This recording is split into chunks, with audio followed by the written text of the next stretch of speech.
To allow the different perspectives, the different experiences to emerge, we used a methodology called World Café. I like to call it talking heads. Essentially, it's about enabling an expert, a specialist, to host a table, to have a prepared talk in front of them, and to then enable a conversation to emerge with 2 or 3, maybe sometimes a bit more, people to engage with them around what their particular story is all about. So it's really a storytelling exercise in many ways.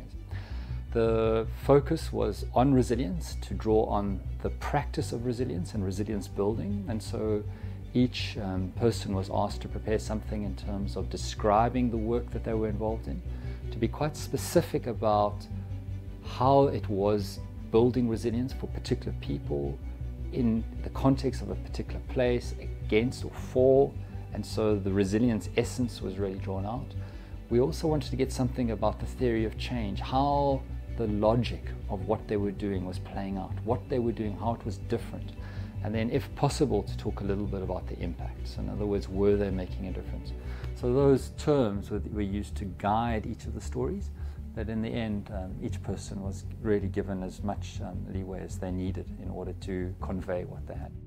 Boniface Chimwaza spoke from the perspective of the Department of Environmental Affairs in Malawi.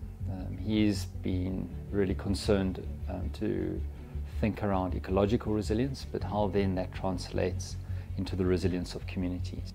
David Obongo is able to, I think, take the concepts that are emerging from Rome, from the Rome-based agencies in particular, and to then translate them into something that's applicable for Southern Africa. Martin Boala is an extraordinary person in terms of where he sits on the continent.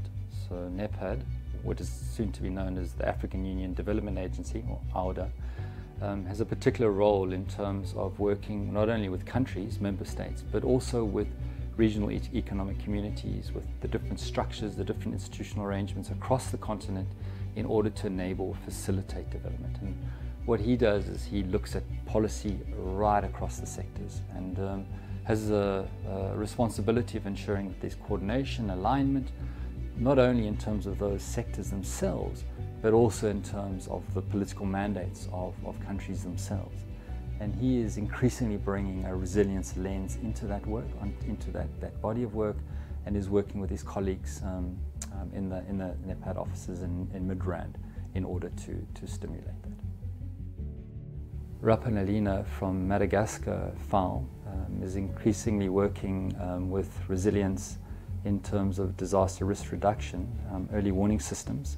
Through working with resilience, they are strengthening not only early warning and the response strategies, but trying to build development so there's much more resistance, much more recovery, much more in the long term, the resilience of those communities.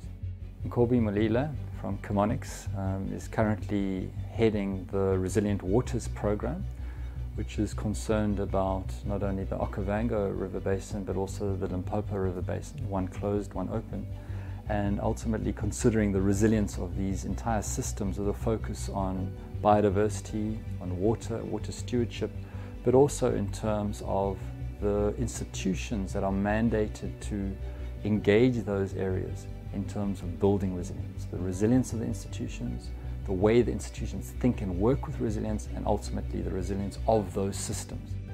Jamie Robertson is from Genesis Analytics. She's a monitoring, evaluation, learning specialist.